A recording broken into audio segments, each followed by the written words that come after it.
GOPIO Webinar Coping with Technological Challenges and Changes.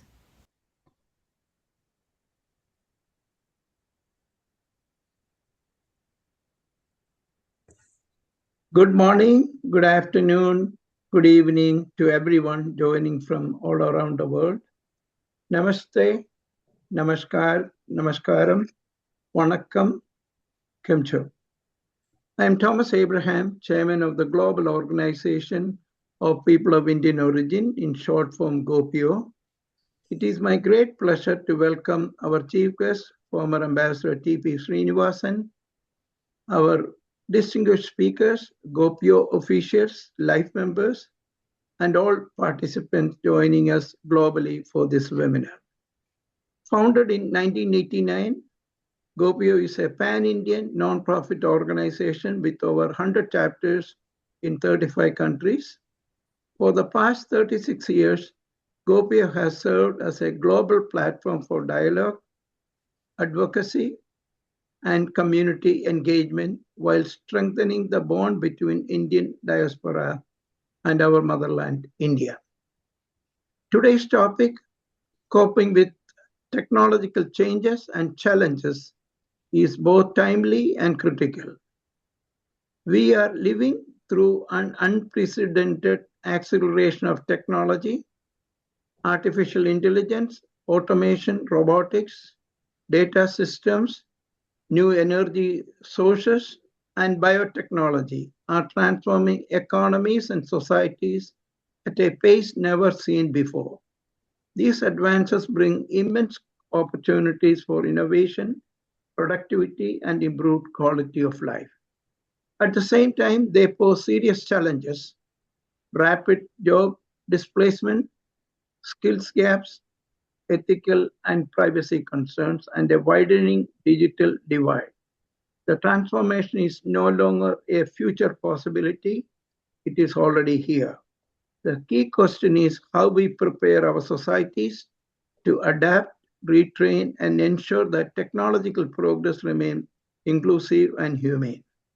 Global Indian diaspora, which GOPIO has proudly connected to for more than 3 decades, is uniquely positioned to contribute. Our scientists, technologists, entrepreneurs, and professionals are at the forefront of global innovation. By sharing knowledge and experience, we can help guide technology to serve humanity, create new opportunities, and strengthen global cooperation. Let us approach this era not with fear, but with foresight, responsibility, and optimism. I thank you all for joining us today and look forward to the insight from our distinguished speakers. Now I invite GOPIO President, Mr. Prakash Shah, to deliver his remarks. Thank you. Prakash ji, it's all yours. Thank you so much, Thomas. Obviously, as Thomas mentioned, large changes are coming to the society and our lifestyle. We at GOPIO have initiated this monthly webinar series under which we have every month, second Saturday of every month at 11 a.m. We have this webinar on a different subject each month. Today's subject is of a special importance.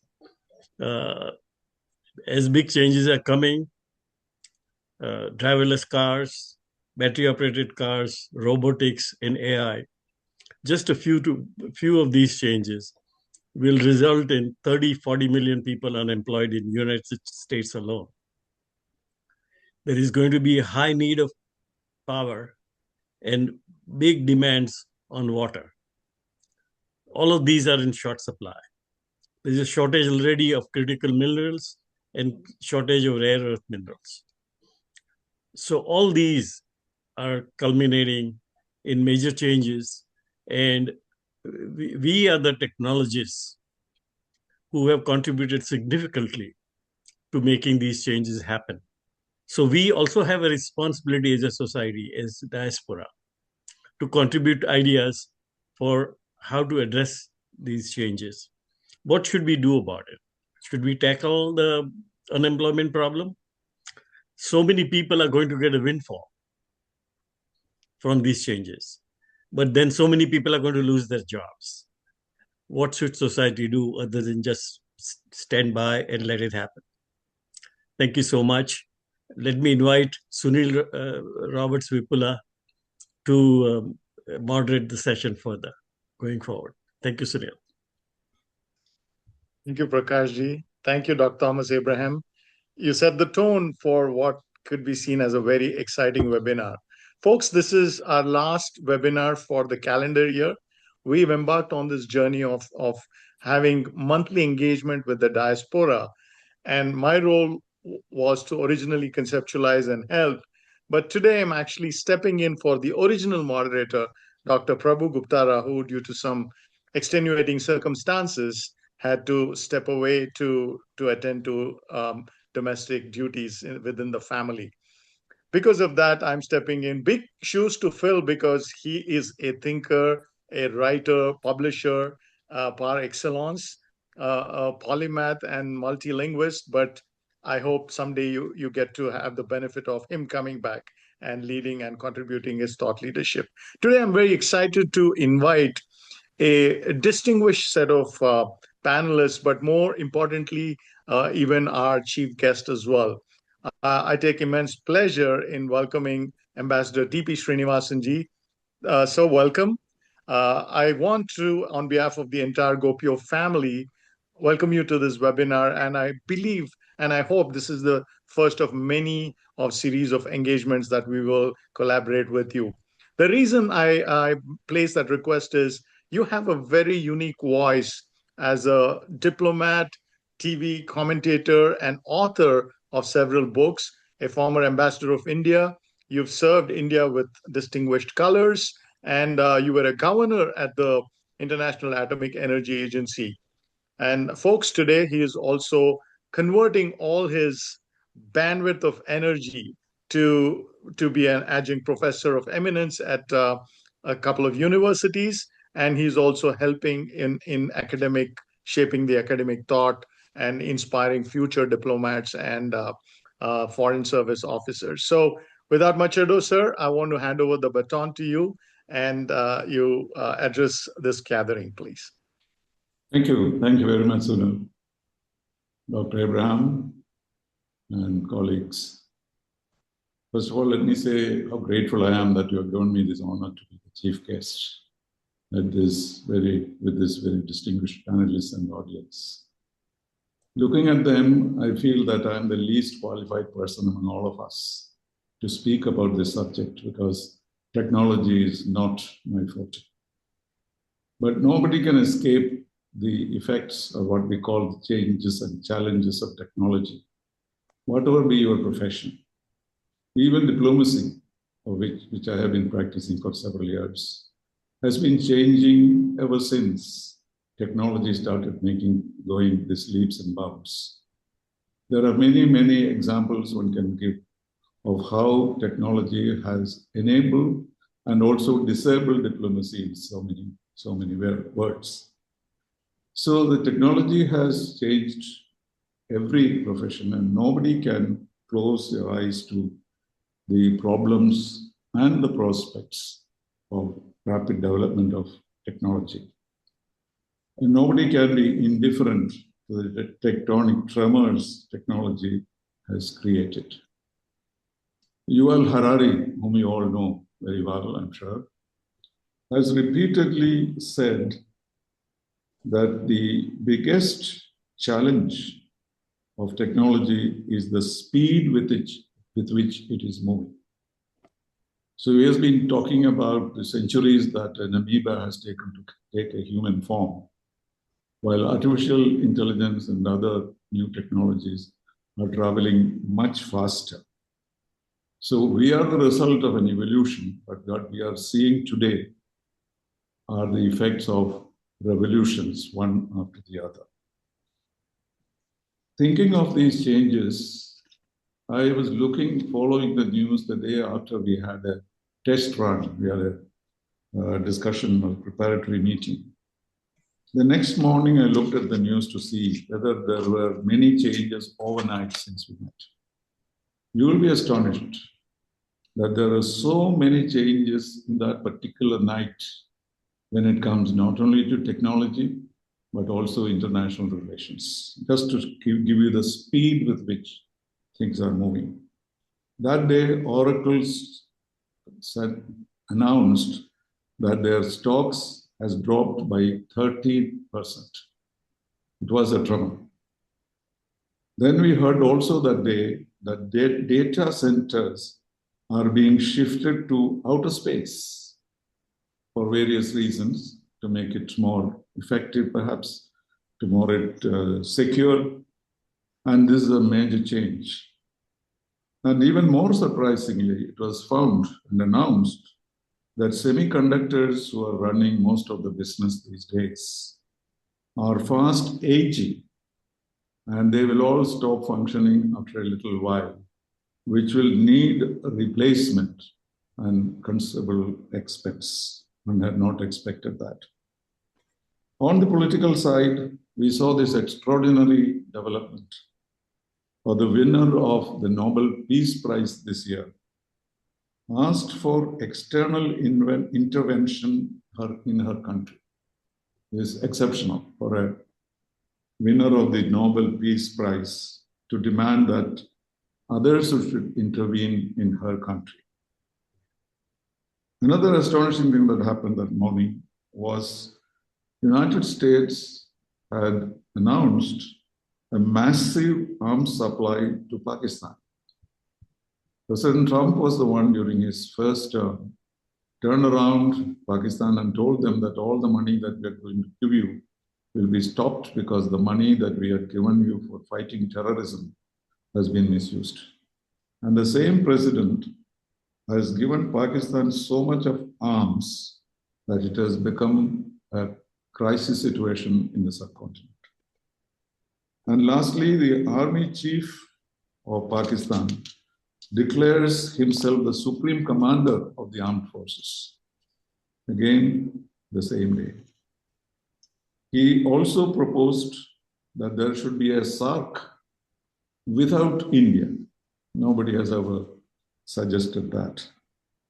And going a little bit further, Finland joined the NATO after the war between Ukraine and Russia, you know that. And today, what has happened is the land of Santa Claus, from where Santa Clauses went around the world, entertaining and gifting people around the world, has been turned into a NATO war zone with thousands of NATO soldiers practicing actual war activities 100 kilometers from the Russian border because of rumors that Russia might attack Finland, which is a new member of NATO.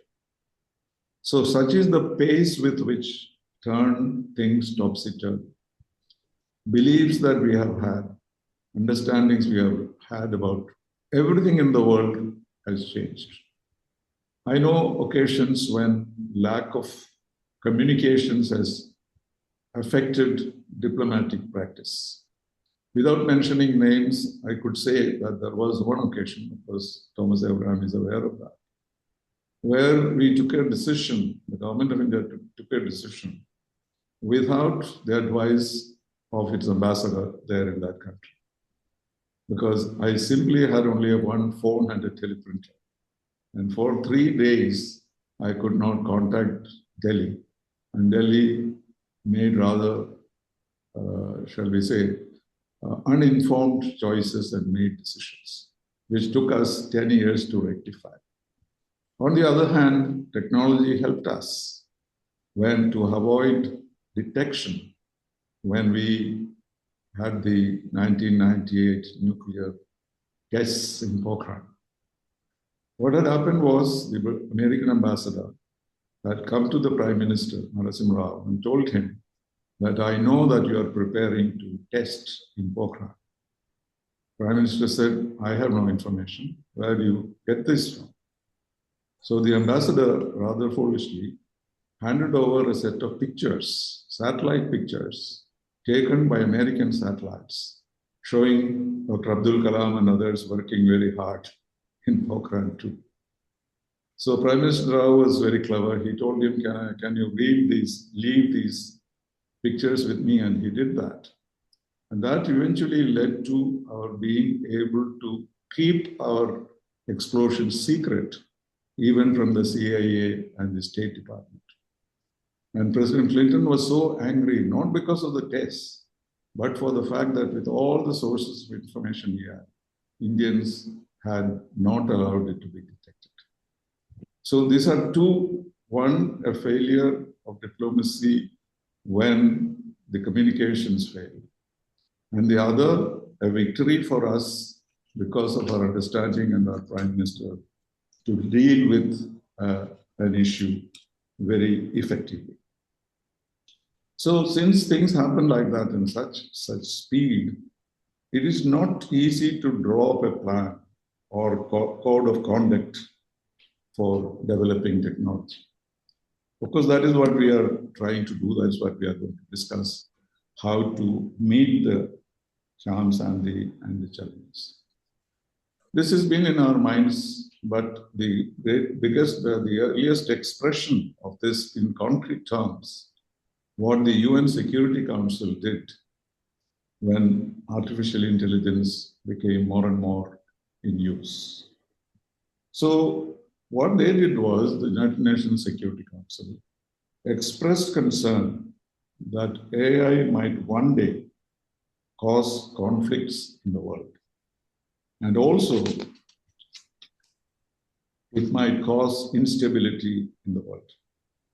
So one principle that AI should follow, according to the UN Security Council, was that humans must be in full control of life and death decisions. And they said, I'm quoting, "The fate of humanity must never be left to the black box of an algorithm," the UN Security Council said.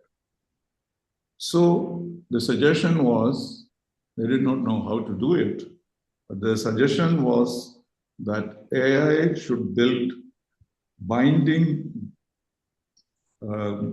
guardrails on AI for its activities, particularly when they do engage in something concerning peace and security in the world.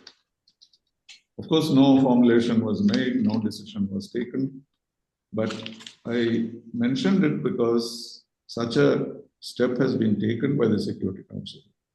And perhaps that is one way in which we could deal with technology development and meet its changes and challenges.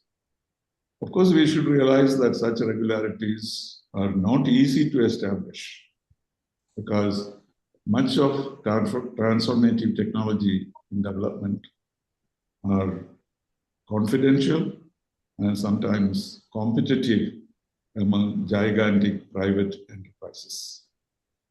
So I would just suggest that it would be necessary for us to slow down the progress of technology so that we do not face the kind of dangers that Security Council has seen in it. But I'm sure that this webinar, consisting of several knowledgeable people, may be able to find out and establish, as a result of our discussions, other measures. But basically, it is to humanize technology. For these are all words one can use at random, but how do you humanize technology? What is human technology? What should be the speed? Is the danger of technology such that it should be slowed down? And how do countries agree on these things, particularly when most of these experiments are confidential and even competitive? So these are the challenges that I thought I could think of as a layman. And the key to it is to make technology human and keep it in the hands of humans and not in the hands of a robot or any other process that we have. So I hope our webinar will lead to very like good discussion, deep discussion on these, and come up with some of these restrictions or regulations which can be imposed, even if it means a slowing down of the technology. We have benefited from the technology of the past, but we should not be unaware that there are dangers. And therefore, the speed, as Yuval Harari said, of revolution may not be preferable to the age of evolution. So this is the little point that I thought I'd make in my short address to you. Thank you very much once again for this opportunity. Thank you. Thank you. Thank you, Ambassador T.P. Srinivasan Garu. We really enjoyed the way you painted in broad strokes the challenges and the opportunities that this technology, and sometimes the speed is almost bewildering. So what I wanted to actually, before I introduce my panel and we get into a deeper dive, I wanted to ask you what your thoughts are on in this whole juggernaut of technology coming and almost overwhelming. Do you think there are opportunities where some of these technologies can uplift the people at what they call the bottom of the pyramid? Is there some opportunities where some of these technologies can be accelerated to lift people out of poverty, to enhance educational opportunities, particularly when in emerging countries where the population numbers are huge? Well, the very purpose of new technology is to uplift the people in so many ways. We are thinking of action which we had never imagined a few years ago. So, which means the purpose of technology fundamentally is to increase the level of knowledge, understanding, ability, opportunities in every field. Education, needless to say, is AI is being used in education and there's tremendous potential. Maybe no universities will have any buildings anymore. Everybody will probably learn everything from home, and probably Harvard professors will come in a form and sit next to you and teach you. So these are the kind of things happening. So it's definitely for that. But then what I was saying was that since we know the dangers also and we have experienced it of war and peace, so it could be maybe the speed may not be as necessary as safety, or put that also into the consideration. But now it does not seem to be so. And because of the highly competitive nature in which these happen and companies collapse and companies rise and all that, I don't know how any methodology can be found to deal with this. But I'm just saying that we may need such regulations, such systems in order to get rid of the evils of technology if there are. Thank you. Thank you. Guardrails, speed bumps, checks and balances, I think, are the order of the day. Thank you so much for your insightful comments. And as a former expert on international atomic energy and global affairs, your insights are much appreciated. Thank you very much on behalf of GOPIO for your presence here. And if there are opportunities for you to respond to any of the audience's questions, we'd love for you to stand by. Thank you so much. Folks, that was our chief guest, Honorable Ambassador T.P. Srinivasan ji. Now I'd like to take a moment to welcome our distinguished panel. Firstly, I want to welcome Professor D. Yogi Goswami. He's got a series of degrees, a string of degrees, and in short, I'll just take a couple moments to let you know that he's the director of Clean Energy Research Center at USF Tampa, Florida, and his expertise as a thought leader is just all too well known. And the Clean Energy Research Center pursues scientific research and information transfer, and his entire swim lane is clean energy systems. And maybe because it has something to do with energy, he ended up writing more than 23 books, 400 papers, and he holds 43 patents. So, Professor Yogi, I'm so delighted to welcome you. And my opening question to you is, what are some of the opportunities and challenges you're seeing in the new innovations you're seeing that will change our lives in a very positive way? Thank you very much, Sunilji, and thank you for inviting me, Dr. Thomas Abraham, to be on this webinar. The question you've asked is really always at the top of my mind. As a researcher, I'm always thinking of things in the future that sometimes people hear about them 10 years, 15 years from that time that I've been thinking about. So at the top of my mind right now is the global challenge of climate change, which we are in right now, no doubt about it. The question always is, how soon can we get to a point where we are at net carbon emission, net zero carbon emissions?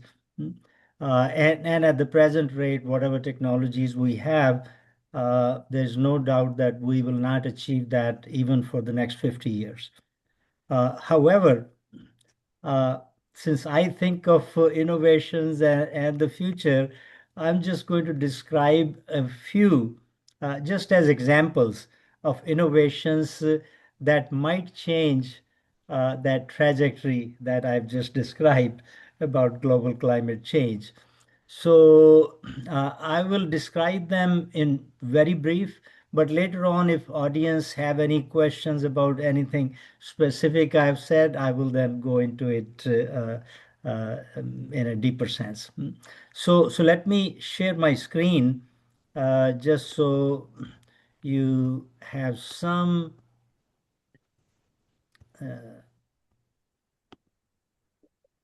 Okay, all right. So I think you can see my screen.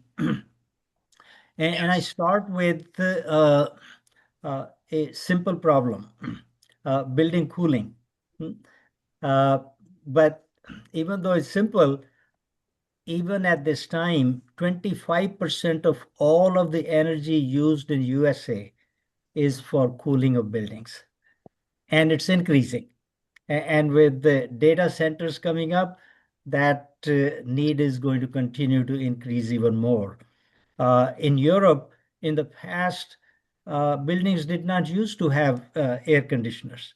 And now all of the buildings are being air conditioned. So you will see an increase over there. And in India, where in the past, a lot of people could not afford air conditioning, now they can. And so it's going to continue to increase over there also. And all of that building cooling comes from mechanical power, which requires energy, and it again adds to the carbon dioxide emissions. But the innovation that I'm going to talk about, let's see if I can advance the slide.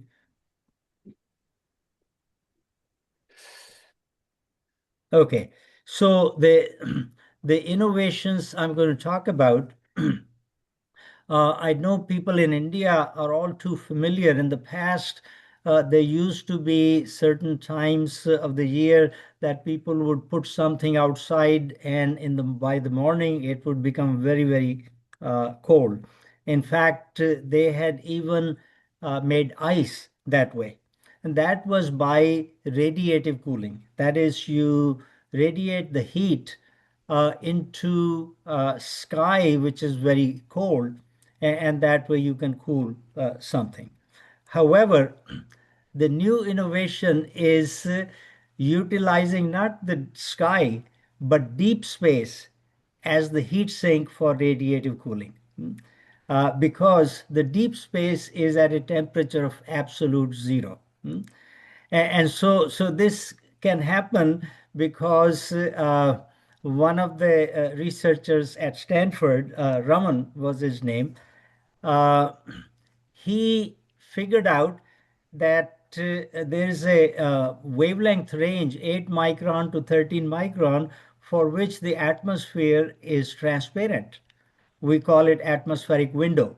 So if you can radiate heat in that wavelength range, that heat will go straight to deep space. And if you're exchanging heat with a body at absolute zero temperature, you can do a lot of cooling. So the innovation is to design a surface that reflects most of the solar radiation and emits in that wavelength range, which is the atmospheric window. And in fact, Raman, because he was working on his PhD at that time, designed a surface which would reflect most of the solar radiation and emit in the atmospheric window. And he achieved. He put this thing on the roof of the building, facing the sun during daytime, and you would expect the temperature to go up. Instead, the temperature went down by 5 degrees Celsius. So that was the first demonstration of it. This is transformative development, but the problem is that the way he did it is not commercially viable. It did show us the way that we need to move so that we could cool our buildings that way. So that started global research on paint development. That is, you develop a paint that you would use for the buildings, which would allow the buildings to cool themselves rather than mechanical cooling. And that would be net carbon zero cooling of the buildings. So a lot of people, especially from China, continue to publish, and they talk about achieving 7 degrees Celsius cooling, 8 degrees Celsius cooling, and so on. I don't believe them because what they do is under very specific conditions. In our case, just a master's student developed a paint and put it out in the sun, as you can see here, facing the sun when the sun is exactly overhead. And he put just an aluminum foil as one sample, and then he used the best available paint on the market, which is called the cool roof paint on the second one, and the third one, the paint that he had developed. Now, temperature of the bare aluminum panel went up by about 20 degrees Celsius. Temperature of this cool roof paint went up by 10 degrees Celsius. Facing the sun during the day on a cloudless day, his sample temperature did not go up at all. Okay, so he achieved something, but we're not there yet. It'll take another 2-3 years, I would say, when we get to a point where this paint will actually not just remain at ambient temperature, but the temperature will go down. And then you imagine that you put that paint on buildings, you don't need your mechanical cooling anymore. And some question was, people at the lower end of economic strata, how would so they could use that paint and have cooling just like other people have. Then there are other things that have come into the picture. This one is from MIT, from their MIT Technology magazine, which said that they have developed a color changing coating that you apply on buildings, and during winter times the color is dark because you need the heat. During summertime that color becomes transparent, and so that again helps in cooling. The only problem in their development is this is electrochromic, excuse me, electrochromic color changing coating. So that means you have to apply electric current to it. At our place, we developed something, uh, another color changing coating, but in our case, you don't have to apply any electrical current. You just touch it with a metal and you see this experiment. So what was black initially by touching with the metal, it became completely transparent. So that will help in the building cooling as well as heating. So these are some of the innovations that you will start to see on the market maybe in the next 4 or 5 years, if not sooner. The other developments, nanoscale antennas to convert sunlight to electrical power. You know about solar panels. They are used a lot all over the world now, but their efficiency is about 22%. The nanoscale antenna have a potential efficiency of 80%. That means 4 times. And what it's based on is that our photovoltaic panels are based on what we call the quantum nature of light. Light has dual nature. It is a electromagnetic wave, and it also has quantum nature. So we utilize quantum nature. But antennas, you're familiar with radio antennas. We capture the radio waves, which are electromagnetic waves. They're converted to electrical signal and then back to audio and video signal. It's the same concept, except that in this case, the antennas are nanoscale. And so, but this is not a new concept.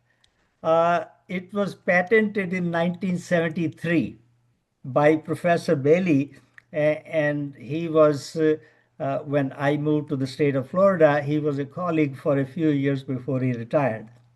So he had this concept, and at Jet Propulsion Lab, this was in the around 1980 or so, they actually used microwaves at 2.45 gigahertz. So they had a microwave generator on one side and antennas on the other side, and they converted that microwave to electrical power at an efficiency of 80%. The only problem is that our sunlight frequency is not gigahertz, it's in terahertz, extremely high frequency. But in the past, we did not have the nanotechnologies which we have today. So having those technologies, I'm sure that we are going to have these nanoscale antennas in the future. Now I've written here it as rectennas. That is, it's a combination of antenna and rectifier. So because you got to rectify that terahertz frequency to DC and then to AC at 50, 60 has hertz that we actually use in our electrical power grid. So that, and eventually even these antennas will be biologically grown just like single cell algae that I've shown you. So think about it, that cost will be extremely low, efficiency will be 80%, and it will convert not just during the daytime when the sun is shining, but also nighttime, because we do have radiation even at nighttime. So now, before I end this thing, I've got to mention this because this is the Goswami cycle. And so back in mid 90s, I proposed a concept of converting very low temperature heat to power and also produce cooling. And later on, people started calling it the Goswami cycle. And the advantage of this is that we could add this to the bottom of all of the thermal power plants today, and they will be producing additional power, and the heat they are ejecting now into the environment would not be rejected, and you would be producing the power out of it as well as cooling out of that. So these are just some of the innovations that I mentioned, and there are many more. I felt that in the time period, because there are other panelists also, they need to have time to talk about their inventions, innovations, and so on. So I'll stop at this point, and later on, if there are questions from audience about any of these things or other things related to energy, I'll be happy to answer.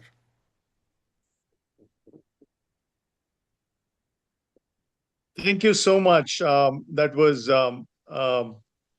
very well articulated. Your passion is contagious, and I do have a couple of questions that I'll wait to ask. Like always, I'm concerned about how does this set of technologies that and innovations that are coming, and some you had the opportunity to champion, really transform people at a different strata that I'm always concerned about. So thank you so much for your input. We'll come back to you in a little bit. The next two speakers are actually from a bit of a deviation from Professor Goswami. I want to introduce Piyush Malikji, who is a hands-on practitioner, startup executive, entrepreneur, board leader, and a speaker at reputed forums in the business and transformation segment, in addition to also having the role of an angel investor. He's got his pedigree from biggest names, really. He's worked as with a Google partner startup, Spring ML, and also he led the worldwide big data and analytics center within IBM.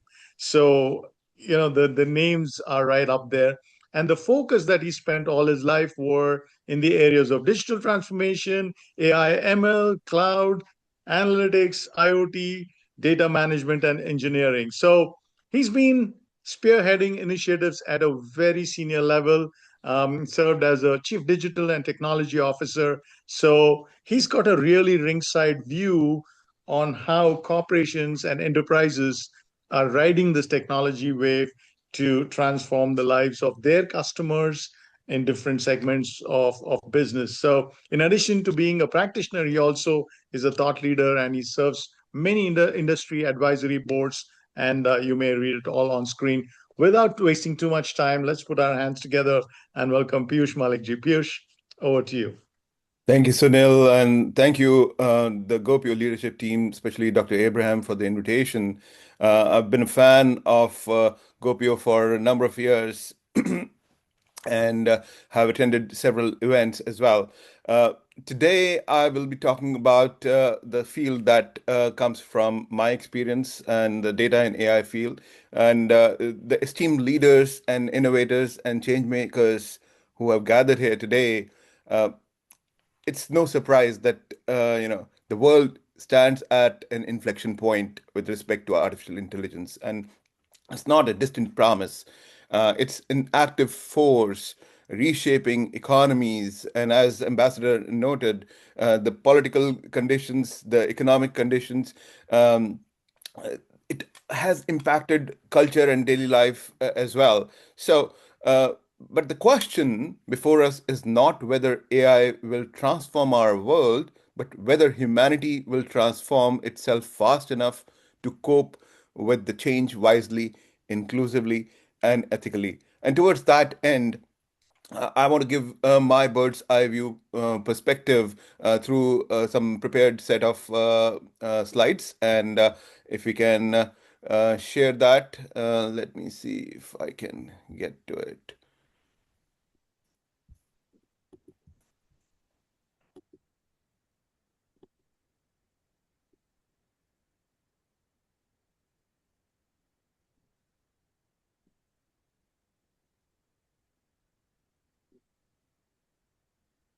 Seems we are having a technical difficulty in sharing. Let me go back.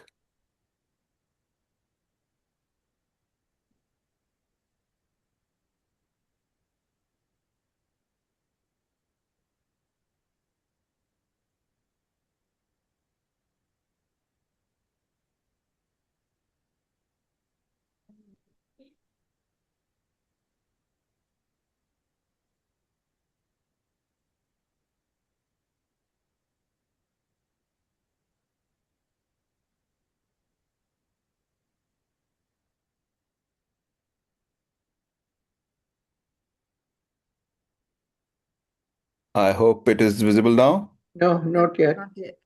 Okay. Let me try one more time. Yes. Yeah. Yes, now we can see it. You can make it full Full screen. Yeah. Sure.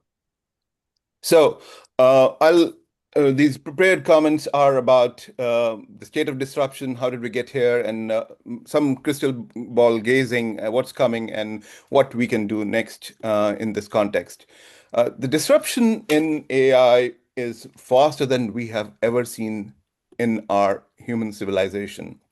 Whether it is the large language models that basically democratized AI in the eyes of the common man, and the dinner table conversations literally have become about how everybody is using these large language models, or whether it is in the relationships between US and China, and sometimes India as well, as to who is going to lead and continue to pace in AI. It's definitely a geopolitical issue when companies are not allowed to sell their chips to a certain country, and we've seen some executive orders come through as well. We have seen some recent disruptive things earlier in 2025 when at 1/100th cost, a Chinese company comes up with a model that stuns the world. And again, it continues to repeat, whether it was the DeepSeek moment, whether it was the Manus release, whether it was all in the context of how US will lead, or whether China will be allowed to take lead in this space. And then there was this announcement about the AI Stargate.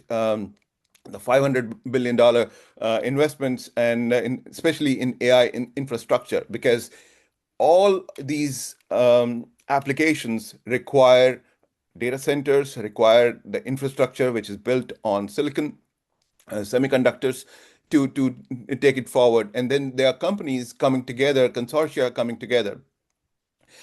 What is now evident is that we are going towards physical AI, which is the embodiment of robotics and AI together. And this is something which low cost humanoids being deployed in factories, and not only the white collar jobs being displaced, but the manufacturing jobs, the blue collared work is also going to be changing. So that's something which leading companies like NVIDIA, Tesla have been getting into as well.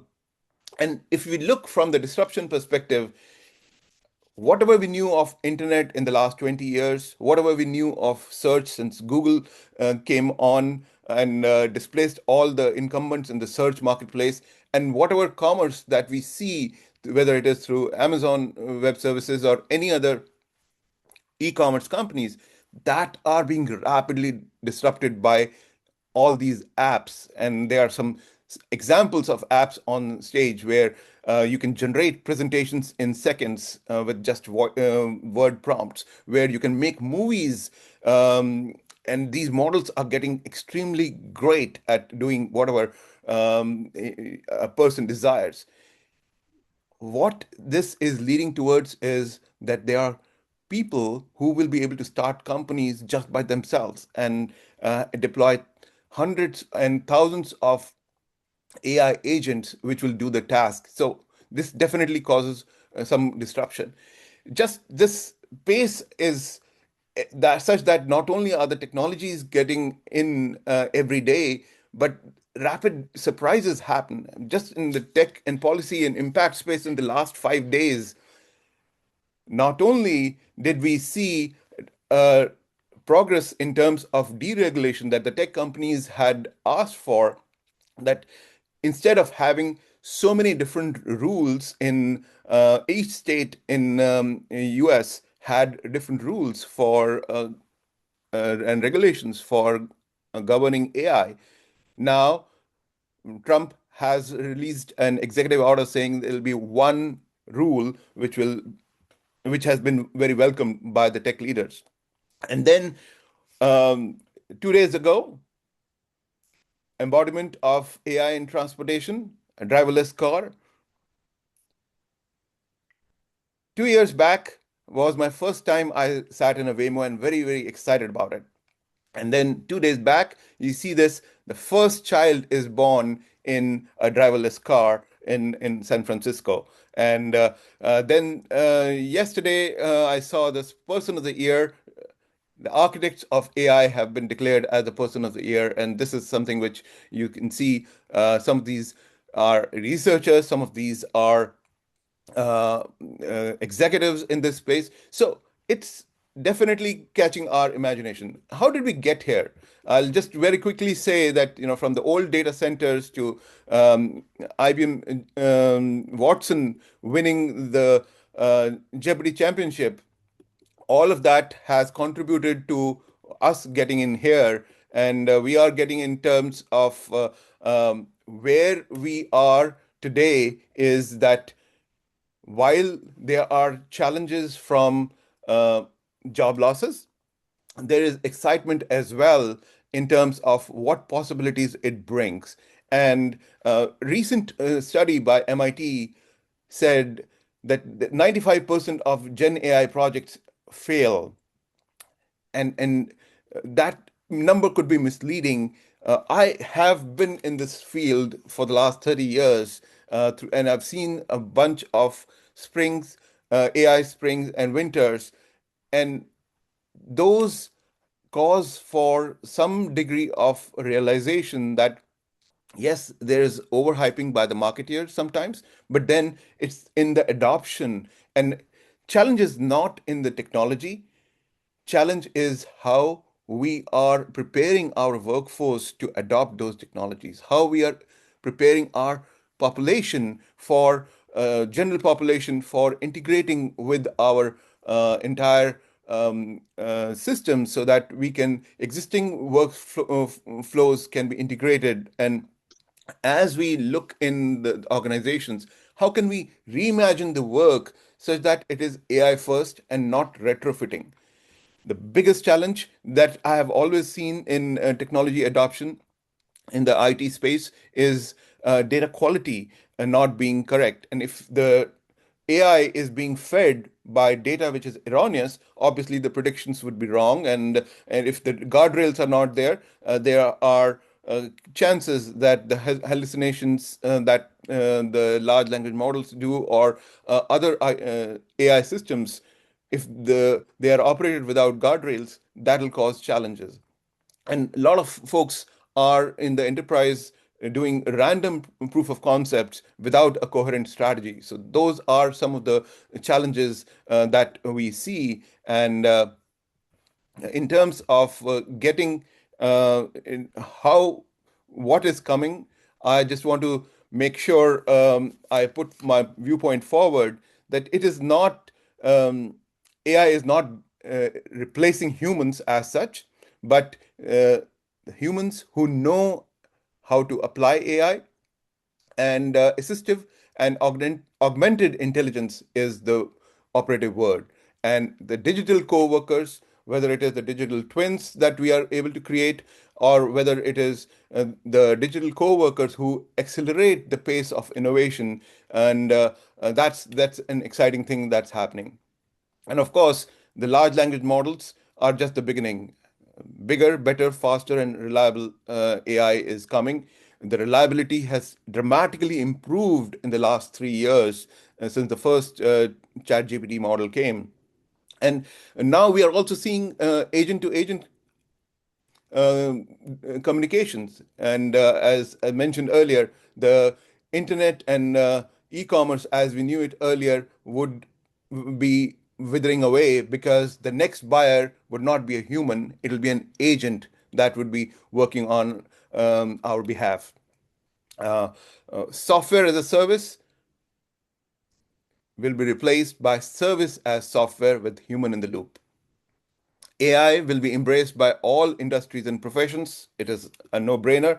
And you will see unicorn founders as solopreneurs as unicorn founders. And the skills shortage definitely has to be addressed by self-initiative and motivation of all of us. But at the same time, we can't absolve the companies for and the government for not initiating. So from that perspective, I've seen a lot of these hyperscalers put out some free courses out there, and there are governments who are incentivizing their citizens to get involved and get AI literate. And I talked about embodied cognition and physical AI. That's the robotic assistants. And one viewpoint that I heard from Vinod Khosla last week was that labor would be virtually free by 2040. Not sure of the date, but yes, we are getting towards abundance of these low cost assistive devices being available. And yes, we have also seen last week a news about data centers in space, the first data center in space and first large language model being trained in space. And there are advantages to that.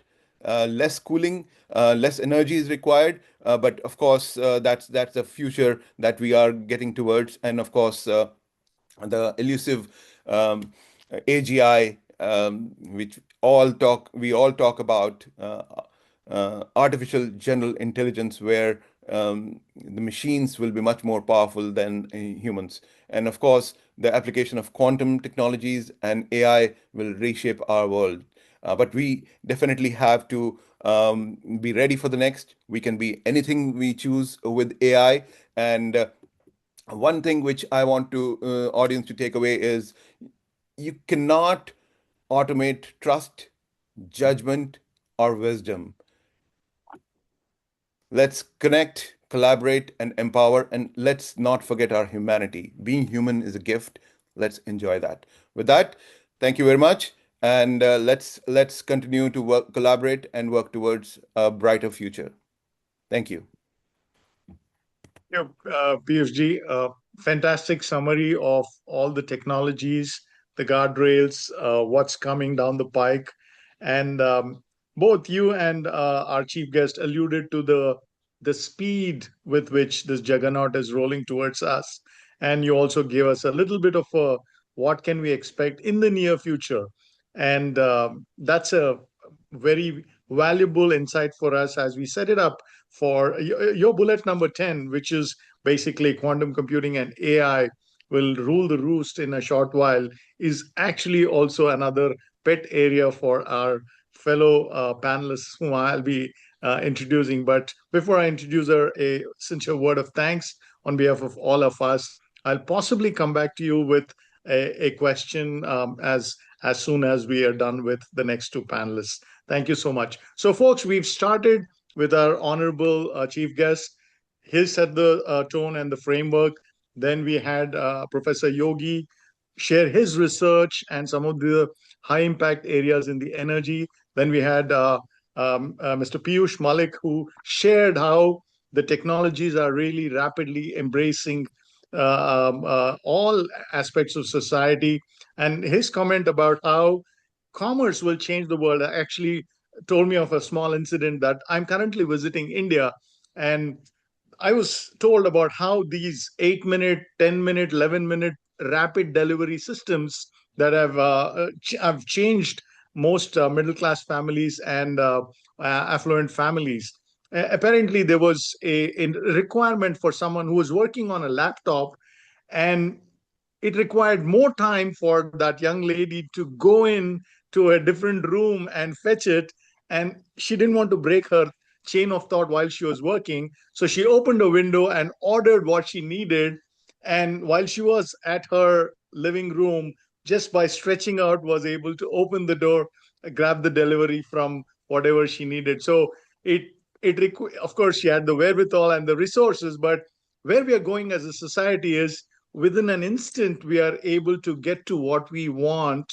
And there's this whole supply chain that is now getting built to get us in exchange for our data and so on and so forth. So without much ado, I want to introduce to you another exciting panelist, Dr. Lata Christie. Dr. Lata Christie spent a fair amount of time, close to 4 decades, in India's defense and aerospace space technologies.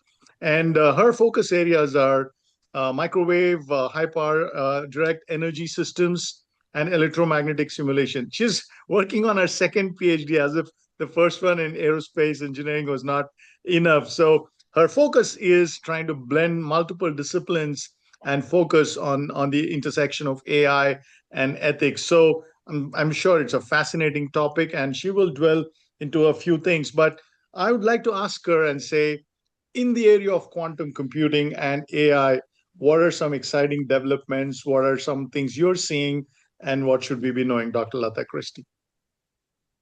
Thank you, Sunil, for that wonderful question. And thank you, everyone, for inviting me here. Yes, yes. Artificial intelligence is not just another tool. It's improving so fast that even some of the people building it are warning us about its impact. The core reason is quite simple. AI is becoming a general purpose capability like electricity or the internet. It touches everything: learning, work, media, healthcare, security, and competitiveness. It's shifting from answering questions to taking actions, what people call agents, systems that can remember, plan, and execute workflows. We can feel the shift already from write me a summary to read, compare, decide, send, and follow up, from give me a plan to execute the plan. These are all early signs of tools that don't just talk, they do. And many scientists are expecting a future where AI could become more capable than human intelligence, sometimes called as artificial superintelligence. Coming to the next disruptive technology, quantum. It's a new kind of computing and communication built on the strange rules of tiny particles. Classical computers use bits like a switch on and off, 0 or 1. Quantum systems use qubits, which don't behave like ordinary switches. For example, let me give you an analogy for that. A classical computer often tackles a hard problem like checking possibilities one at a time, the way how we would search for a name in a long list of line by line. Quantum, for certain kind of problems, can explore possibilities in more unusual physics driven ways. It's not magic, but what a classical computer can do for years and years, it can do in a second.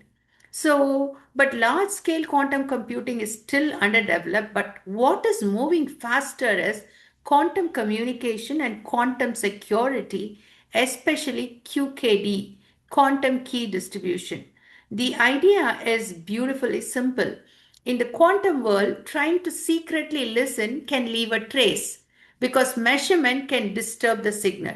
That means eavesdropping is difficult. It can become detectable in a way that is different from normal networks. Think of it like this: in ordinary digital communication, someone can copy your message silently. In quantum style security, interception becomes more like opening a sealed envelope and leaving marks. So, what happens now when these two disruptive technologies, AI and quantum, come together? We get a potential step change in computing power, security, and scientific discovery, and also a step change in risk, misuse, and societal disruption. Because all of us know that every powerful technology is dual use. The same capability that can protect lives can also be misused. So the right question is never just can we build it, but also how do we deploy it safely and who stays accountable. So the first way ordinary people may feel quantum plus artificial intelligence together is through trust infrastructure, how we protect banking, healthcare, critical systems, and digital identity in an AI driven world. Digital transformation is of late becoming more personal. I'll connect this to something everyone already senses. Most people think digital transformation is just more apps or moving documents online, but it has stages. First, we digitized documents. Paper became PDFs. Then we digitize processes: banking, travel bookings, payments, governance workflows. Then we digitize the world: sensors, cameras, wearables, GPS, smart infrastructure. Now we are digitizing something deeper, the human being. This is what many call as IOH, the Internet of Humans. Identity, behavior, biometrics, preferences, voice, face, habits, health signals, relationships. In other words, you become part of the data stream. When the world becomes more digital, your life becomes more copyable. Your voice can be cloned, your face can be animated, your writing style can be reproduced, your patterns can be predicted. And this leads to something that sounds like science fiction, but it's already emerging in early forms: the idea of a digitized person after death. It's not a soul, not immortality, but a digital representation created from messages, photos, videos, emails, and voice notes. Some people are already have built chatbots or avatars that imitate a deceased person's voice and style. So I'm not saying this as good or bad, but it can comfort some people, but it can also manipulate and harm. But it proves a bigger reality. The boundary between real and simulated is getting thinner. So now coming to AI plus quantum, let me talk about the few opportunities and the risk involved in that. So what are the opportunities? Opportunity number one: as cyber threats grow, makes attacks cheaper to automate. For example, societies need stronger foundations of digital trust. Quantum security approaches are part of that future toolkit. It's not magic, but meaningful for high value links where trust is critical. Opportunity number two in healthcare and drug discovery. Even without quantum, AI is already accelerating imaging support, diagnostics, and drug screening. Quantum is promising longer term in deeper simulation of molecules, which could reduce trial and error and speed up the search for new medicines. Opportunity number three: smoother daily systems, transport, energy, and logistics. AI already helps route ambulances, traffic, reduce fuel consumptions, optimize supply chains, personalize learning. Quantum may eventually help with certain automation problems. That is not tomorrow morning, it's a direction of travel, not a guarantee on a calendar. In the case of business and economy, for business, the near term story is not quantum will replace your data center. The story is AI powered productivity plus quantum is a safe trust. So AI increases efficiency, but it also increases exposure, more automation, more dependence on digital system. In that environment, trust becomes an economic asset. Organization that can prove security and governance will outperform those that cannot. In the case of a defense in warfare, AI enabled autonomy can protect lives by taking over the most dangerous tasks like surveillance in hazardous zones, IED detection, search and rescue, perimeter monitoring, reducing exposure of soldiers and civilians. And for countries like India, the opportunities is bigger than research papers. It's building talent pipelines, test beds, pilots, supply chains, and real deployments. Finally, the challenges. The hard part is naming risk without fear mongering and without denial. Some of the risk: encryption disruption. Large scale quantum computing could threaten some of today's widely used public key encryption.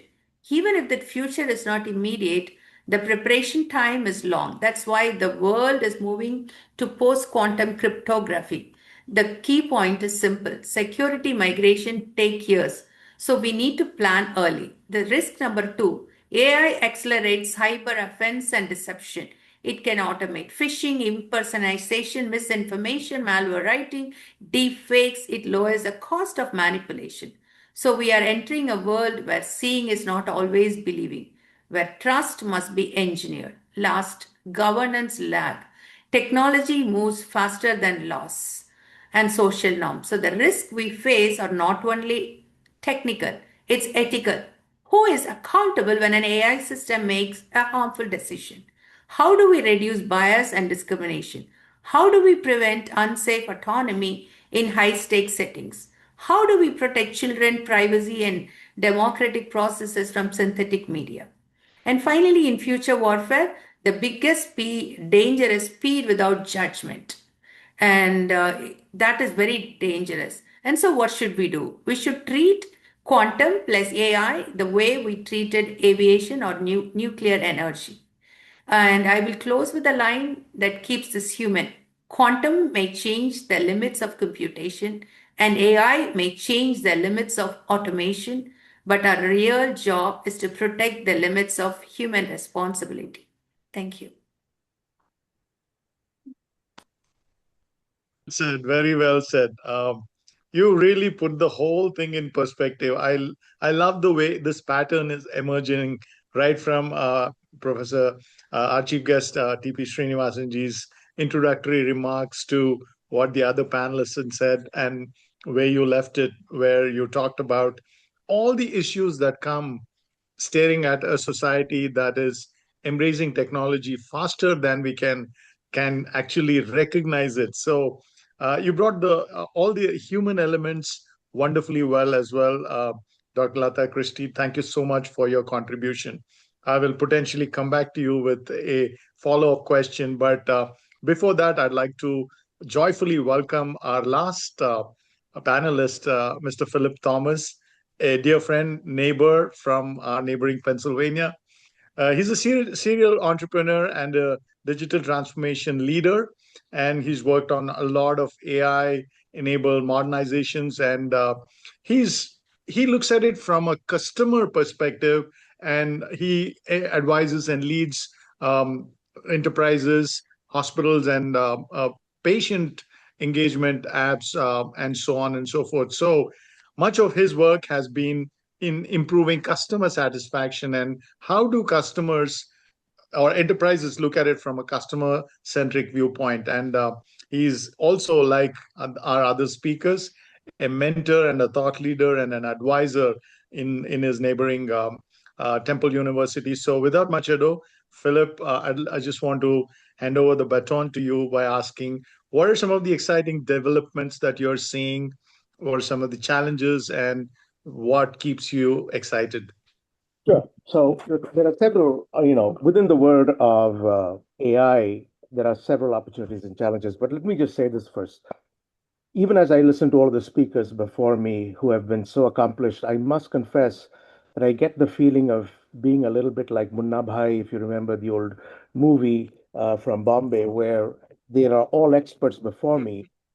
But at the same time, I want to start with a particular quote that has got nothing to do with technology, but has got everything to do with the world we live in. It was a quote attributed to the chief rabbi in England, Jacob Sachs. He said, "Fire can burn us, fire can warm us. It is up to us to be guardians of the flame." It's the same thing with technology. You see, in technology, it can burn us, it can warm us. The real question ultimately is, can it actually warm us and the people around us? The truth is this: change is inevitable. For those of us who've been in the US for a long time, you remember the days when it cost you $2 over a weekend to call home. I remember times when the phone, I grew up in Calcutta, my grandparents were in Kerala, and they had a little exchange with a 2-digit phone number. So you can imagine the struggle of trying to tell someone in Calcutta, can you please call Ayakundam 17? We could never get past the first word. So there's something about technology that has certainly helped us, where things are moving at a faster pace, where my father and my mother, who are absolute technology Luddites, can actually order something from Swiggy and Zomato when their servant cannot come. So there is something about technology that we have to hold dear, because it brings with it both challenges and opportunities. Now, the real question, of course, is how do we deal with it and how do we leverage it? Now, I will be honest with you that it's something that scares a lot of people. Technology, oh my goodness, what's going to happen to us? Here's the thing. A lot of things will happen. The real question is, how do we begin to kind of ameliorate the effects of technology in our lives? And for that, one thing I will tell you is this: learn Keep yourself abreast of knowledge. Learn what is happening in your world. Now, in my world, some of the things that we've been able to do is we work a lot with AI. Now, AI, as you probably know, has become a catch-all word for everything in this. It's a bit like the American term interesting. If you've ever thought of the American term interesting, it can mean to this is a terrible idea to this is fantastic. So AI encompasses a lot of things in this world that we don't often understand. So let me give you a couple of stories. Our CEO will often get up and say, hey, listen, we are investing in AI. Ask him what that means. He may not know. But there are ways to kind of change and use AI, as I said, to predict what a customer is thinking, to understand what they're going through. And by the way, none of this is new. We've had some of these tools for about 10 years where a customer service representative can use an emotional validation tool to understand what the caller is going through. Are they angry? Are they happy? Are they sad? Are they nervous? Are they scared about something that is going on? And accordingly modulate their tone so that the customer's real needs are met, not just what they're calling about. We talk about speed and its applicability. So speed is a good thing when we need it, right? When we want something, if our train is not on time, if our plane is not on time, if our plane or train doesn't get to where we are, or if traffic is stopping us, we don't like speed. But otherwise, if we can get there in time, we do like the concept of speed. So there are many applications that begin to come up. I mean, some of the things that we've been talking about, I want to talk to you about some things that have happened 3 years ago. If you were to go back and do a Google search, any of you, I don't need a show of hands, but most of you have probably heard of a band called ABBA. For some of us, when we were growing up, they were a big band. In 2022, there was a concert in England with ABBA. Here's the only difference.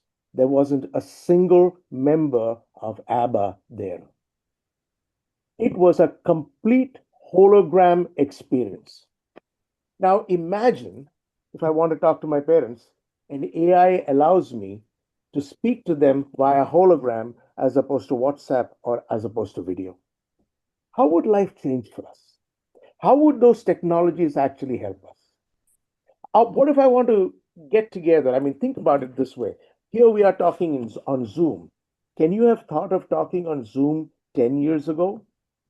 We would have had a conference call, right? And only those companies that had expensive Cisco WebEx terminals or WebEx screens could have accommodated so many people. Now here we are, an organization, a person can do this across the board. Entertainment has been something that has been really affected by technology. We've talked about ABBA. For those of you who know this Indian comedian called Nimesh Patel, he attributes his entire success to a technology that we didn't actually talk about, but has often been on the tips of everything in government, TikTok. Now, the question then becomes, how do we manage a sense of control and how do we keep it human and ethical? That's been one of the challenges that I've had.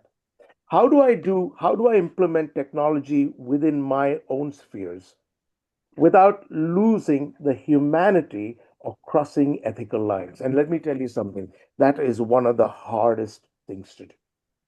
That is one of the hardest things to do because what I want may not be what you want. And what you want may not be what I want. You and I may have different ethical frameworks. You and I may have different moral frameworks. People who fish, people who've seen the television series Jamtara, either on Netflix or Prime, know how fishing takes place with illiterate villagers sitting in a small town in Jamtara in Jharkhand district. Now, it's obviously a dramatization, but it actually happens. We've all been recipients of phishing in some shape or form. We've been smart enough to detect it, so we don't fall to it, but a lot of people do fall to it. So let me close by saying a couple of things that are really important over here. One of the things that I know Dr. Lata alluded to, but something we haven't talked about in technology form, is the notion of agentic AI.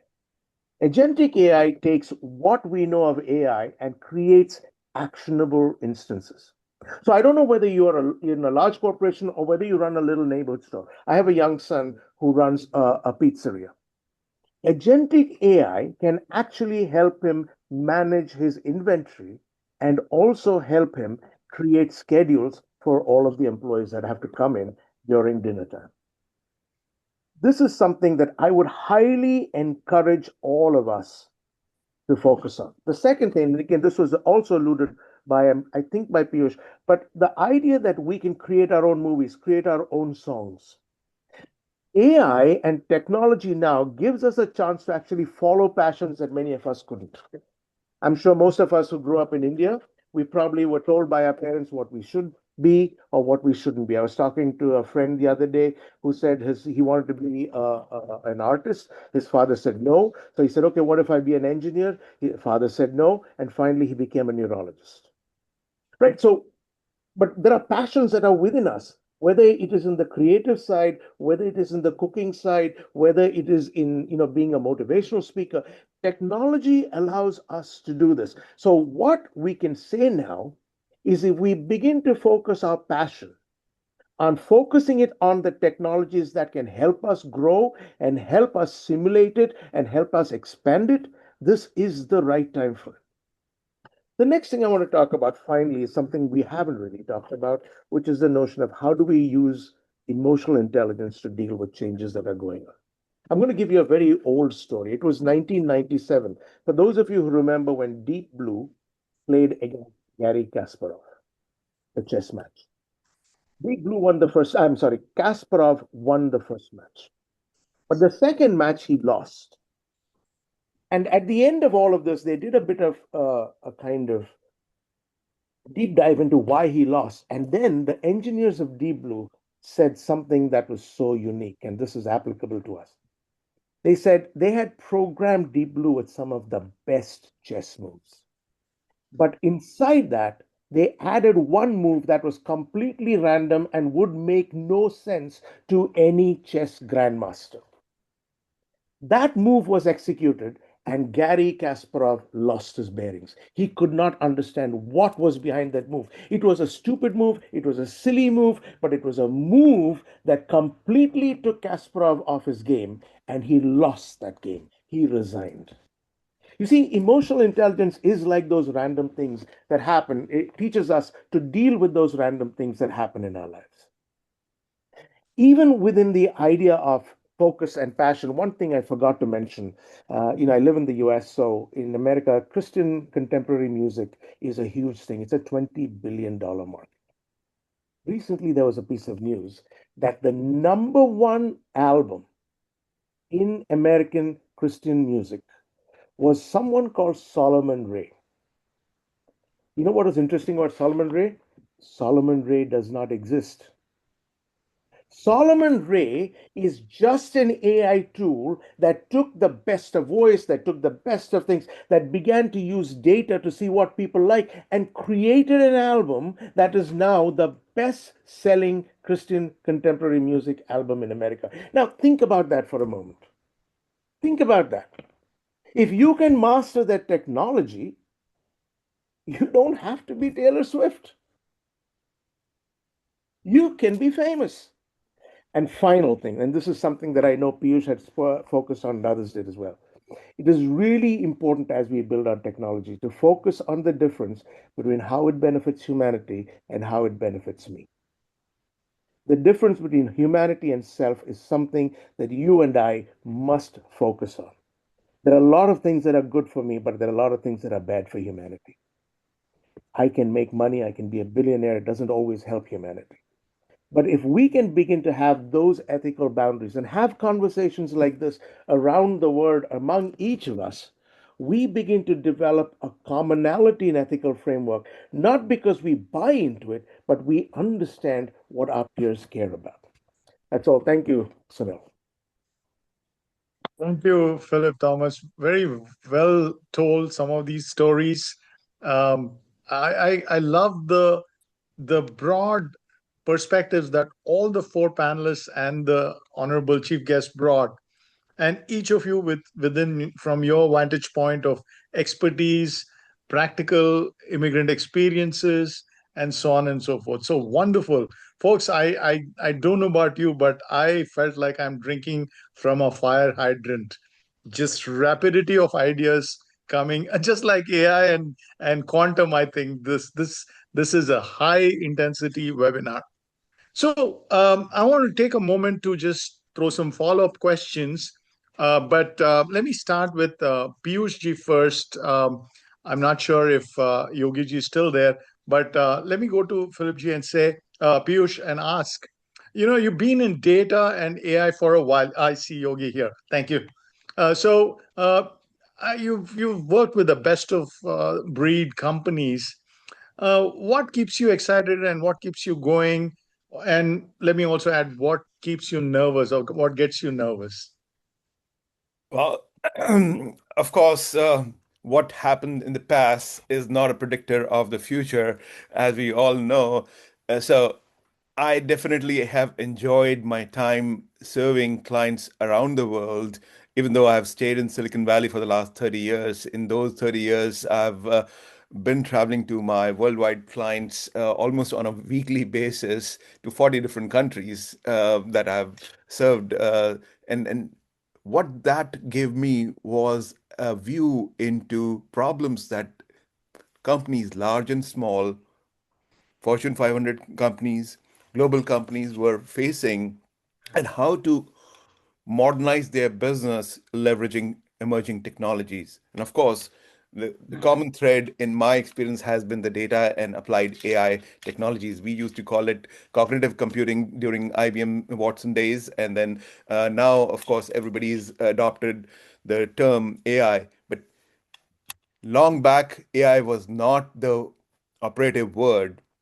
AI was a dirty word because researchers felt that their efforts were being wasted and because they were not being funded. So, that said, what excites me is the space of innovation that's happening in this field, that you sleep one night and get up in the morning with so many different releases from all these different startups and even these hyperscaler companies, like whether it is Google, whether it is Amazon, whether it is Microsoft. They are doing partnerships, they are doing innovation announcements and events and so on and so forth. And just in San Francisco alone, there are more than 100 meetups in the AI and emerging technology space every week. So imagine the ecosystem that we are building, and this ecosystem comprises of innovators, engineers, funders, investors, and all of them coming together and helping the next generation and sharing the knowledge freely so that overall society can benefit and overall, uh, of course, everybody looks for these startups to make money, whether they get into IPO or get acquired. But ultimately, we are moving the needle in terms of serving the businesses and ultimately serving humanity. And that's what keeps me excited, getting up every day morning and wanting to immerse myself deeply into it, play with the newer tools, and it's been keeping me very, very active. And look here, we are here on a weekend, and we all here, so we are all made from the same block. We all come from the land of our sages, where wisdom is more important than earning money. And if both of these things happen together, that's what keeps me happy. Very well spoken. Thank you.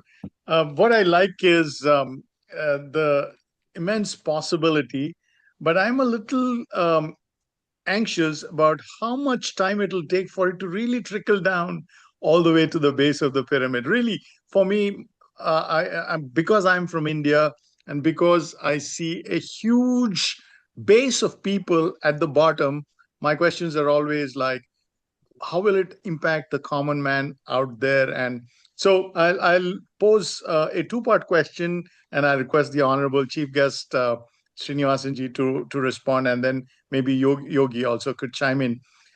It's two-part in the sense of one encompasses a geopolitical risk that we will be living in as nations rapidly advance to get their hands on these technology.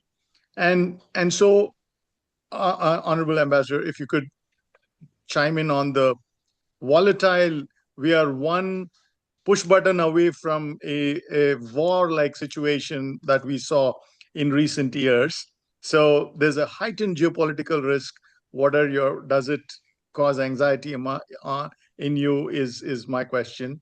And then the question to Yogi ji is, um, can the poor access these benefits as fast as possible? For instance, in India, some parts of Hyderabad where it is very sweltering hot, we are used to having straw mats at the entrances and at rooftops to cool. So that's affordable for us at this point, not the changing colors and so on. So affordability to the poor is directed at you.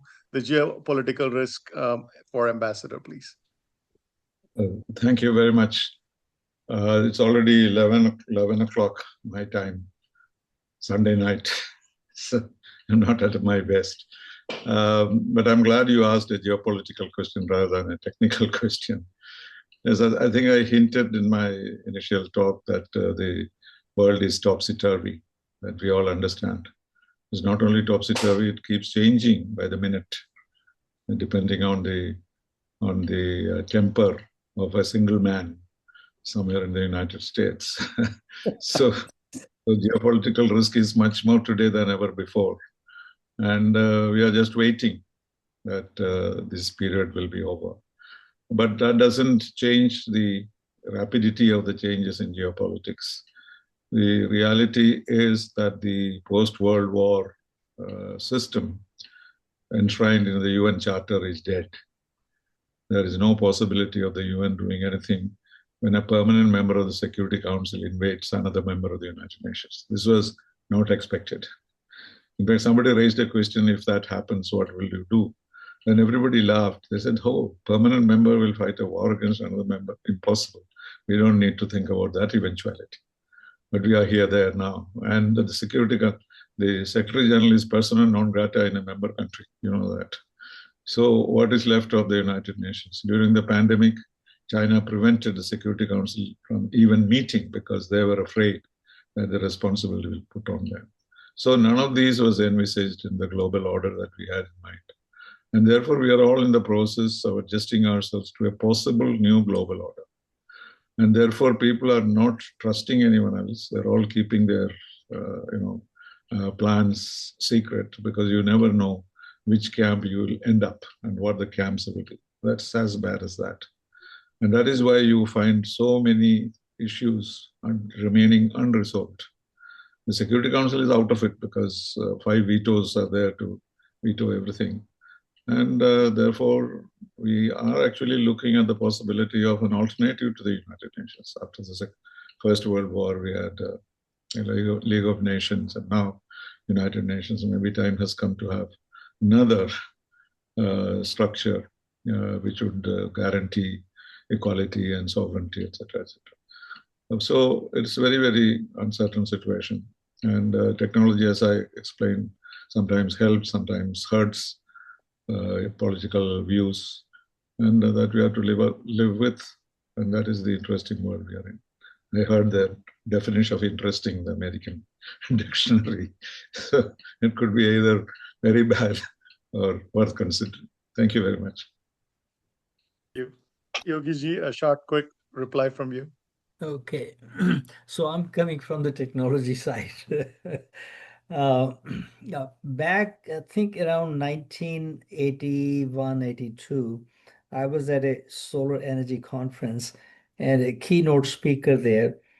At that time, solar panels price was $100 a watt of output. And the speaker said, I foresee one day that price will be down to $1 a watt, from $100 to $1. Everybody in the audience laughed at him. So, he's just dreaming. And today, as far as the cost is concerned, it's come down to about 25 cents a watt. And so I'm going into the affordability of the technologies. The innovations that I just mentioned, and these are just few There are many other innovations. When I give a lecture on that, even 1 hour is not enough. So, for example, the nanoscale antennas. And I said eventually they will be biologically grown. The cost over there, I mean, even 25 cents is too much. And so where we're going to is using nature to provide for our needs, and then doing it at a cost level that everybody can afford. Then you say, well, even then, some in the lower income level may not be able to afford, and that's where policy comes in. Again, giving you an example, but you can utilize that in different ways. So I was in Gainesville, Florida, and the electrical utility there was owned by the city. And so we were at that time promoting solar water heating. And the problem with solar water heating was initial cost.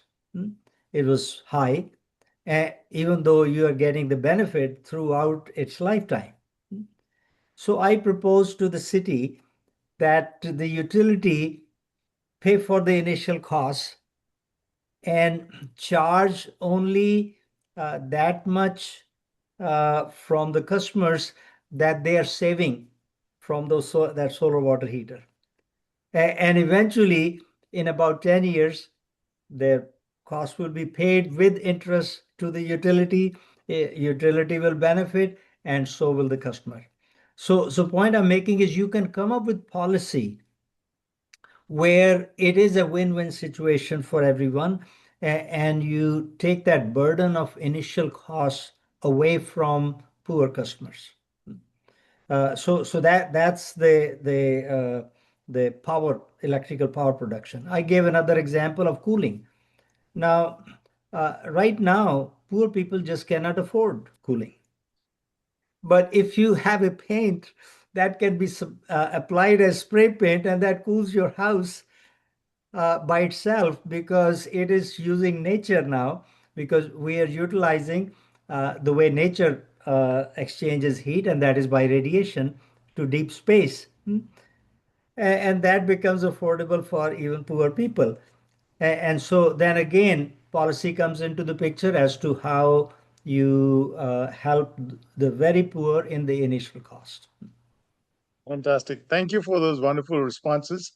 We have two more things to do. I'd like to just pose a question to Dr. Lata Christie and Philip Thomas, and then I'll invite Sid Jain, my colleague, in a little while to wrap up. So thank you for your patience, folks. This has been a riveting webinar. And so, Dr. Christie and Mr. Philip Thomas, everyone invariably talked about the guardrails and the ethical challenges and conflicts. What are some 1 to 3 kind of big, broad stroke struggles and challenges you are likely to see, and how will it play out insofar as the ethical dilemmas are concerned, and what guardrails are we talking about? How does that play out in, let's say, common man's parlance and so on? Philip, you may want to go first. Sure. So I think so. It's very hard, honestly, to do guardrails in a very macro scale. So let's be clear. Moral laws have their limitations. But I want to also talk about a couple of other things. One of the things that we've obviously lost with the advent of intense technologies, if I may use that word, is the idea of community and interpersonal communication. We don't meet with people, right?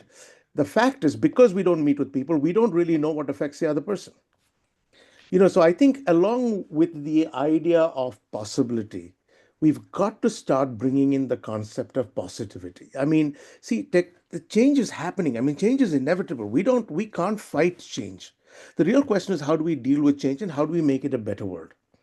So with guardrails, there are a couple of things. One, of course, we can do a bunch of things that we tend to do within the legal system to protect people, to make sure that, a patient, for example, patient privacy or banking information is kept together. But there is another side that I think we've got to be very careful about. And this, I think I want to address your question of how does this affect people who are poor in the bottom of the pyramid in India, using Dr. Prahlad's term.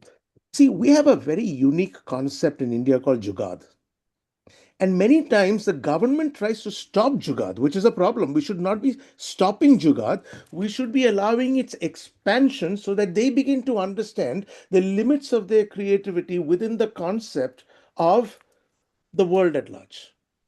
So I think one of the things that we have been very good in India, at least from my growing up days, and even it's changed a lot, is that we've been very good at stopping things.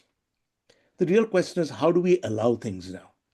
And how do we allow smaller kids who are poor to dream big? I mean, Professor Yogi talked about environmental factors. I did live for a very brief time, 3 months, when I was a college kid. I lived in a mud hut in the middle of Bihar during summer. It was cool inside. It was actually cool. There was no electricity. It was cool. But then suddenly now I'm living in a big house where I need to have insulation and everything. And suddenly I forgot how comfortable that was in those days, or the simplicity of food. You understand what I'm saying? There is something about rediscovering simplicity that can actually be a great way to help us rediscover our own humanity. So I just want to say that and let Dr. Lata respond. So, yeah, innovation needs rails. When people hear future technologies, I think they imagine speed, a smarter AI, quantum breakthroughs, autonomous system, and a world that feels like science fiction. But I feel the problem is not only what technology can do, the real problem is what it can do at that scale, fast, and in the wrong hands. So the right question is not just can we build it, what guardrails keep it safe, and who stays accountable. That's why I just yesterday I finished my defense viva on artificial general intelligence and the ethical governance. I made a new framework for that. So in earlier technological eras, harm often come from hardware failure. Today, harm can come from decision failure, an AI system recommending the wrong action, a fake video triggering panic, for example, a cyber attack amplified by automation. So now we are moving towards three realities: AI becoming agentic, digital life becoming copyable, security becoming foundational. So I feel governance is not bureaucracy, governance is safety engineering for society. So what I wanted to say is in rails, if I say rail, our responsibility, our someone must own the outcome. So it begins with clarity. Who signs off deployment? Who is accountable for harms? Who can stop the system if something goes wrong? Okay, and then A, access control, limit who can use what and how. Role based access. Not everyone gets the same power, like separation of duties, rate limits, and all those things. And then I, integrity, protect data, models, and communication. So, zero trust security, these are some of the things. Encryption, key management that is future ready. And then L, limits, define what the system must never do. So, no fully autonomous lethal decisions without accountable human control, human in loop, no high risk medical decisions without clinician oversight, no irreversible actions without human confirmation. So, no identity creation or digital afterlife replication without consent. And finally, yes, surveillance and safety checks. Governance must be ongoing. So it should be like red teaming, attack your own system before others do, audio trails and so on. So finally, I wanted to say that in defense, the danger is speed without judgment.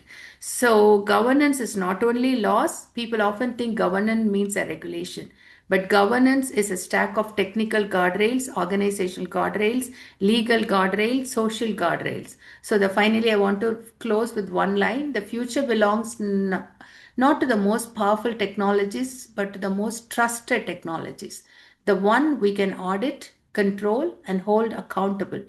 So that's why innovation needs rails, accountability, security, limits, and continuous safety checks. That's what I wanted to answer for that. Hey, lovely. Like someone alluded to, 90 minutes is not enough for a topic like this when you bring four heavy hitters and a chief guest who's got so much to offer as wisdom and insight. So it's been my pleasure moderating this panel. Now I'll request my colleague, esteemed colleague, Secretary Sid Jain, to come in on and wrap it up for us. And then the leaders, Thomas Abraham and Prakashji, can do some informal interaction based on your availability. Sid Jain, please. Thank you all for being here on a Saturday, different time zones, so it's afternoon, morning, or night, wherever you guys are. But it's a fantastic way to set the tone as we end 2025 and start 2026. The challenges of AI remain, and you guys have given enough color for each one of us here in the room to address it in different forms. And Lataji, there's no better way to end the session than use your own quote, using alphabetically defining how to do it. So I would say everybody take a note of these. If you have taken notes, we'll also circulate this in clips. But let me start by thanking our esteemed chief guest, Ambassador Srinivasan, for taking the time, joining GOPIO in this very much forum, our chairman, Dr. Thomas Abraham, our moderator, Sunil, who stepped in for Professor Prabhu Guptara, who actually put this all together and could not, for a personal loss in his family, which made him not be joining with us, but he put this entire thing together. And let's not forget and take a second to pray for the person who is no longer between us. And also to our esteemed speakers who are here, Philip, Piyush ji, Yogi ji, as well as Lata ji, you guys did a phenomenal job in covering these points. To our president, Prakash ji, you give us continuous support. To all the folks from GOPIO different chapters, international as well as chapter heads who are here in the room, we acknowledge your presence. To Vatsala ji, who makes things happen in the background, always smoothly, so that we don't see any problems at all. We have some youth initiative leaders like Vasu Pawar ji here. We have Bharat Rana ji, who heads the North Jersey chapter, and Nami Kaur ji, who is the global ambassador for GOPIO. So recognizing a few individual folks, but there are a lot of GOPIO folks in the room. And I'm sure each one of them is going to go to their respective chapters and rolls back. Take the learnings from you folks in this room and welcome you back again in 2026 in some way, shape, or form to expand on these thoughts. On GOPIO's side, I encourage everyone who, if you want to continue to be part of these webinars, become a member of either the international or any one of our chapters. We offer these experiences for two reasons. One, to continuously keep ourselves updated, but two, as a community, as a diaspora, to become stronger, better, and better representative of what we're doing ahead. Thank you all for being here on a Saturday. Thank you very much. Thank you. Thank you, Sid. I will Thank make a few remarks. First of all, thank you all, Ambassador Srinivasan, and all fantastic speakers. We had in 95 minutes, we covered a whole lot of things. As Sid mentioned, we have, according to our new amendment in our constitution, people above 60, you get 1/3 of the membership fee off. So if it is $1,500, you can get it for $1,000, or you can take 5-year membership. It's a member-supported organization. We have done quite well for last 36 years. Many of you have OCA card. This was our creation, 1989, when we said dual nationality. It took about 15 years, or rather PAO card, and another 16 years to get OCA card. So we have done collectively a lot of things. We have accomplished a great deal of things, including there was an issue of passport surrender when government of India wanted to start a couple of $1,000s as fines, which nobody knew, and we stopped it right within 10 days. So these kind of things happen, but we help government of India and Indian, so many other things. We motivate people to help India. One is in technology. We had 3 technology session this year. We had also a physical meeting shaping future technologies diaspora role in Brisbane, Australia. And taking it further, what we are planning to do is that we have a Science and Technology Council, and we want to include all of you in that WhatsApp group. We don't allow anybody to post any other information, only science and technology.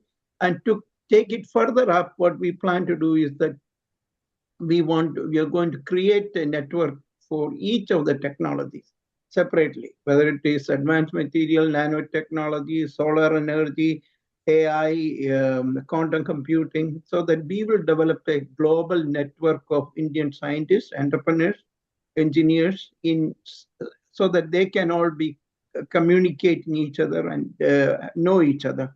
And this will be an initiative from GOPIO Science and Technology Council. So we are moving forward with so many things. We also have a GOPIO the Diaspora Museum, which we are launched already. We campaign on that. And we are working, a lot of groundwork is needed to do. This will be a major museum, hopefully in New Delhi. So we will keep you informed. So many things are happening. The Prakash, Mentorship Council. Something? Go ahead, Prakash. The Mentorship Council. Go ahead. We are trying to create a mentorship council so that people who are knowledgeable can help startups in India, working through the incubators in India, in universities in India. And so we're creating a mentorship council of people who are well-established, experienced businessmen, scientists, engineers, who could help startups in India. Well, thank you all. Thomas, group picture, please. Yes, it's already taken. So now, Vatsala, can you get everybody off the spotlight and get everybody on the screen? And I'm stopping the recording.